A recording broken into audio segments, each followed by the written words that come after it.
One. Hey, so I'm over here with current news. And we've been recently working with this dope, I want to say group, collective musicians. And one, I just love their name. It is From Reefer Madness to General Populous. Mm-hmm. Welcome to the village. To the village. And I am here with Sean Dillinger. And we're going to get into a couple of, I want to say current topics, popular topics, and more or less controversial things that have been going on. And, you know, you're welcome to comment in the check down there, comment. So I'm going to get into the first one. I'm going to ask you, so we've been seeing a lot of, in the news, DaBaby said insensitive comments that have created a uproar for certain communities, leaving him to lose a lot of his performances coming up. Now, you are a rapper yourself, and I guess all of that makes me go, what is, because, you know, things have changed. We used to say a lot of crazy stuff back in the day from the hip-hop. What is your boundary or standards that you think of when, where, and how you can kind of speak your lyrical mind? First off, if you want to speak your lyrical mind, speak it in the lyrics. Be honest, but at the same time, the in-between shows, you know, you want to keep the crowd hype. You got to say things like, yo, put your hands in the air. If you got $50 in your pocket, make some noise. In those times, say simple things like that to get the crowd hype and move it forward. If it's a lead into the next song, what DaBaby was doing, we understand that, but just be mindful of the things that you're saying. Okay. Keep it short, simple, sweet. Get out of there, things that'll get the crowd hype. And HIV or AIDS affects people, so whether you're gay or not. So with that being said, you know that you might harm some people. If you feel like you might harm somebody when you say it, don't say it. Say something to get the crowd going. Keep it pushing. Anything else, put it in the lyrics. I like that you said that. I didn't really even keep it in the lyrics. That's where your expression, I guess, is definitely where, because I've seen a lot of the debate is where can rappers say, or are you being pigeonholed from what you're saying? You're like, your lyrics is one place, and your conversation and your public, that's another place. Yeah, because, well, lyrics are always up for interpretation. Okay. Or whatever is in the artist's mind. If the artist feel like telling it, then it's up for the fans to argue and discuss about it. So with that, it's just a lot easier. If you got something on your mind, put it in the lyrics, so that way the people can digest it. They can probably get a different point of view in it. But if you're just coming out and saying something in the mid-show, that's coming from your heart. You feel what I'm saying? Even though your lyrics are coming from your heart too, but that's straight out the horse's mouth and all that other stuff, and things could be misconstrued. So I think that makes a lot of sense. If you're rapping about, and the comment that he made was on HIV/AIDS, and he said like it's though any diseases that can make you die in 2 to 3 weeks. If you're rapping about that, it could definitely be taken from a feeling point. Like if anyone got this, you could feel like you could die in 2 to 3 weeks. It creates this larger conversation. So keeping it in the lyrics is very interesting point of view that I really like. Keep it in the lyrics. Keep it. That's what your art. That is the art. The lyrics is the art. You're not a public speaker. That's not your art. I like that. So moving on to next, Rihanna's a billionaire. Yep. Rihanna's a billionaire. And I want to say that's what Jay-Z, Kanye, and Rihanna now are. I think Nas just got there too. Okay, everyone's hitting this billions. We're getting there. Well.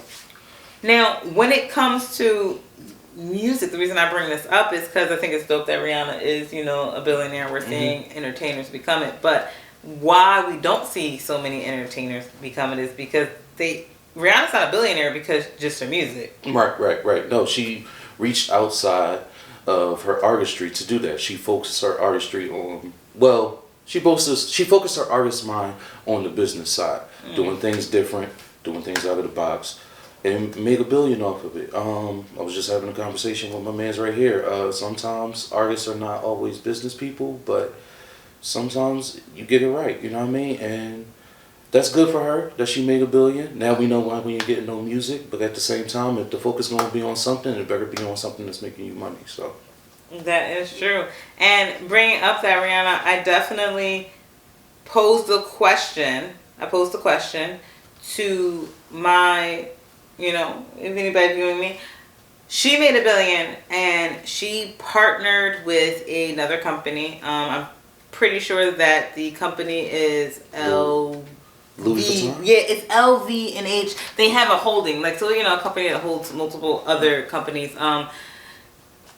So would you partner with a larger company, or are you looking into just do it yourself? Just do it yourself and not like, it's still like, are you going to take a deal or not take a deal? Yeah. And I think that as artists, you're always going to be faced with what I've been saying today, collaboration or competition. Who are you willing to collaborate with?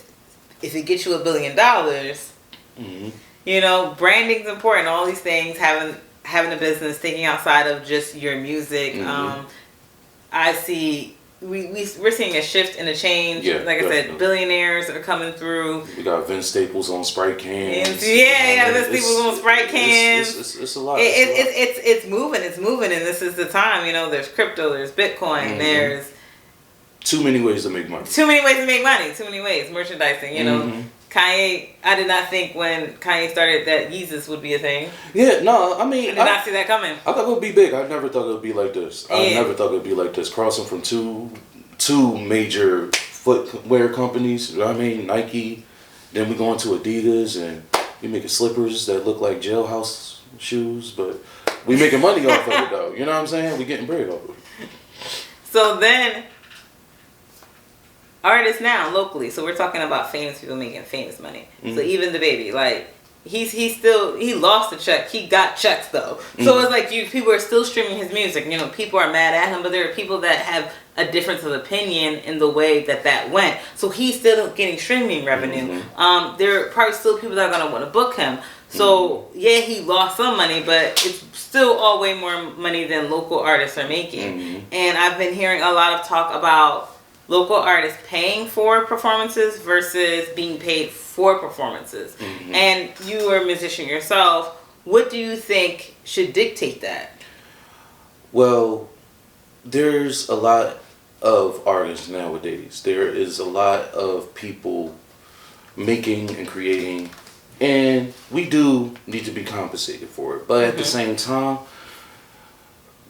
these people that's making these shows, they're coming out of money too. So if they're going to be paying for it, they gotta be knowing what they're paying for and getting their kickback from it.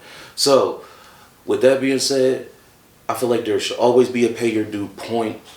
Once you get to the point that you feel like you got some leverage, you got some fans and all that other stuff, then you talk about getting paid.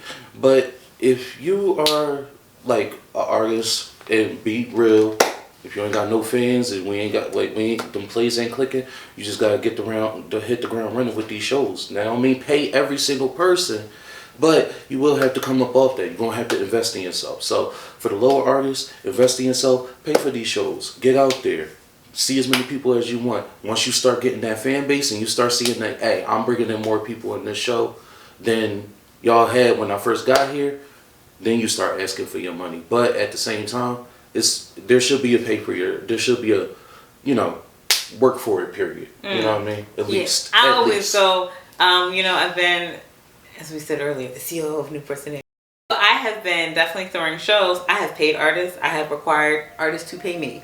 I've dabbled in both. And I definitely, from my business professional opinion here, is that it's on who has to work to bring the people to the building, to the space. So if you're an artist and you're going to come with 30, 40 people and it's like, yeah, like you said, you made the event, or you got leverage now. Yeah, you got leverage. If it's just you come and I'm bringing you an audience, I work to get the people here, to find the other artists, the vendors. I brought you the network for you to present yourself to. That's generally why you probably end up paying them. Then also comes what comes with it. Promotional, video work.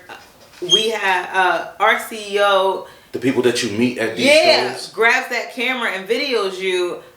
I know if you go talk to someone you don't know, and you don't have a person that does camera work on your team, and you go with them and you're like, hey, can you videotape me. It costs money. It's not free. So you have to think about that when you walk in and someone's videotaping you and they spend their profession, their life, and they build something using that camera. I don't care, honestly, that your homie does it. Then get it from your homie.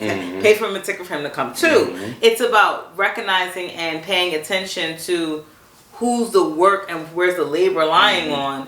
Generally how that goes. And like I said, artists get paid because they put in the work. Yeah, like people pay to go see Beyonce. They want to go to a Beyonce concert. Yeah. So but Beyonce been doing this since she was a kid. So it gets paid for that. You got to work for it. Now, if I'm leading a musician to create a lounge experience, I would pay you depending on your level of expertise, how many songs you can play, how long you're willing to play. I'll pay you. There's bartering. There's just multiple forms of how this can go. Like I said, but some people get free promotion, video taping. They get all their friends come. You have to think someone has to take care of that venue, clean it up. So I definitely feel as though, on that side of it, that who's the labor on? Like if you go into some place and you're not providing nothing to it and you're taking something from it, you should probably... It's an exchange. Yeah, it's an exchange. And you should definitely pay. So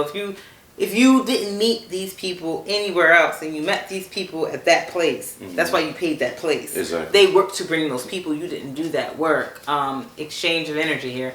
So, dope insight. Dope insight, Tom. Dropping knowledge for everyone. And I want to say that if you have been watching this whole time, you watched the whole thing. Not like you stopped, like you watched the whole thing. Not seconds. Watch the whole thing. Did you? I'm just giving gifts out. Boom, like a puzzle, like a thing. More gifts. Dr. Lamar. Fun fact.